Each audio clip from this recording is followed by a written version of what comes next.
बिस्मिल्लाहिर्रहमानिर्रहीम। शुक्रिया जनाब शाकिर मुनीर साहब और जिन्होंने खूबसूरत स्टेज रंग भरिया उन्होंने मैं शाबाश देना।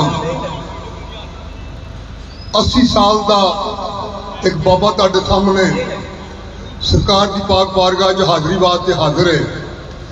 पहलियों जो जवानी के पैर धरिया सी उदों बाबा जी ने किताब दे दी तो हुण बुढ़ेपे च पैर धरिया तो किताब हुण अंदर समा गई है। तो तुहाडी मेहरबानी, तुसां बड़ा प्यार किया, बड़ा प्यार किया, बड़ी हौसला अफजाई की है, बड़ी बड़ी मुहब्बत तुहाडी, बड़ा प्यार है। तो ये मेरा कोई कमाल नहीं, मेरे इलम का कोई कमाल नहीं, मेरी अकल का कोई कमाल नहीं, मेरे फन का कोई कमाल नहीं, ये बाबा जी की नजरे इनायत है। बिस्मिल्लाह लेना पवो तुसीं, अजे बड़ा टाइम है। गल्लां 50 साल हो गए ने जी इत्थे आके पढ़दे ते गल्लां करन सहालियां ते औखे पालन बोल ते कौन किसे कोल आउंदा जी ते किस्मत लिआंदी टोर।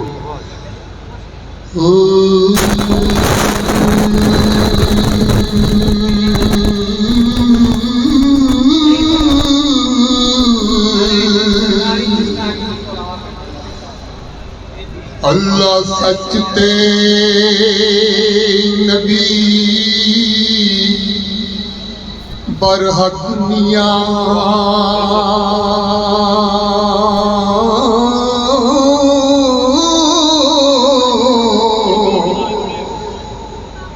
मैं तो अपना ब्याह इकरार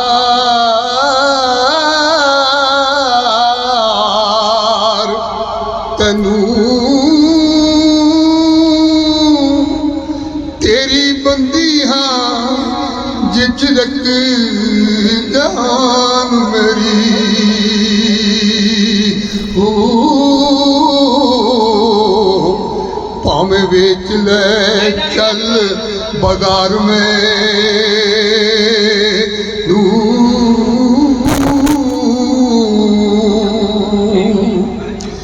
मेथों भुलियां नी हो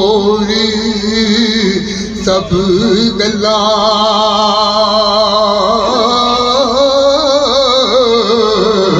तेरी दीद दिए बस कार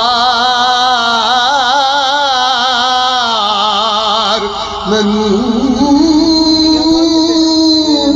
आप कट सा जिवें जो लिखी ते तू दई नाद नो वसार में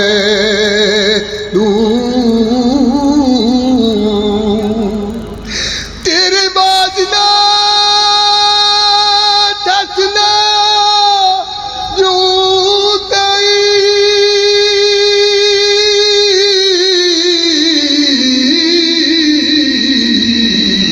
तेड़िया लाई ना कूड़ दी लार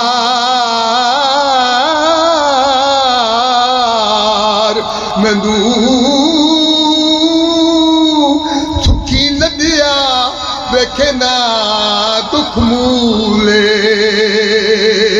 ओ ते डूबी हुई लावना पार में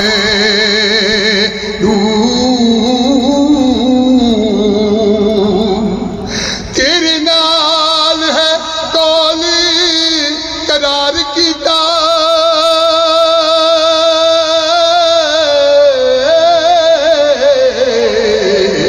भावें जितरावे भावें हार मैनू हुण जिउंदी मुख ना मोड़ सांगी हो ते वारिस शाह अतबार में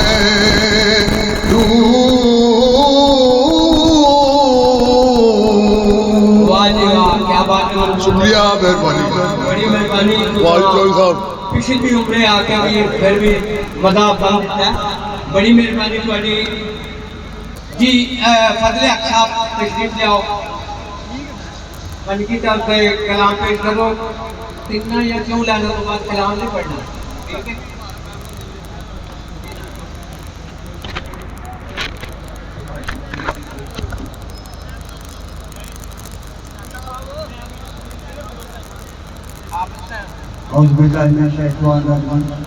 बिस्मिल्लाहिर्रहमानिर्रहीम। सब दोस्तों मेरी तरफ अस्सलाम वालेकुम।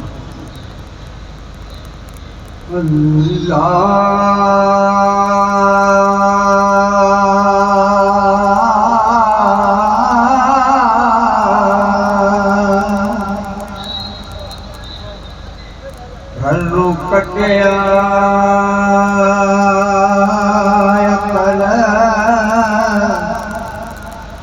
शहूर गया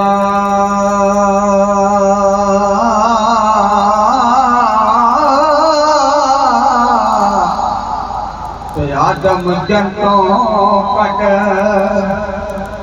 हैरान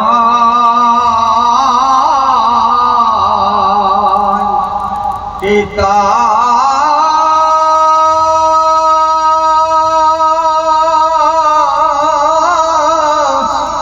सजदे वास्ते अर्श तो मिले तके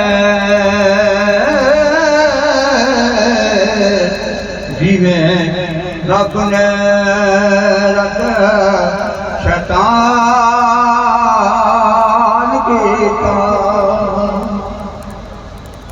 ते शैतान बहिश्त थे नमरूद मच्छर परेशान किता जोगी अस तुसी इश्क दियां शायां दा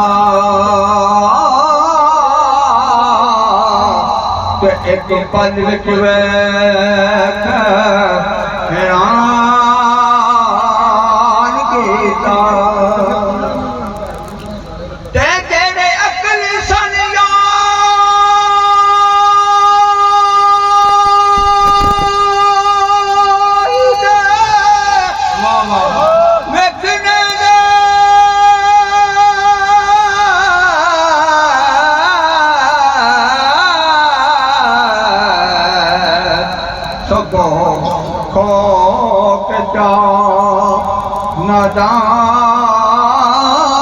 नादान पिता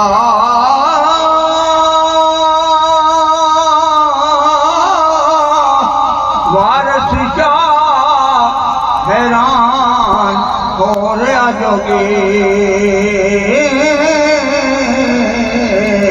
जिवे हैरान तूफान पिता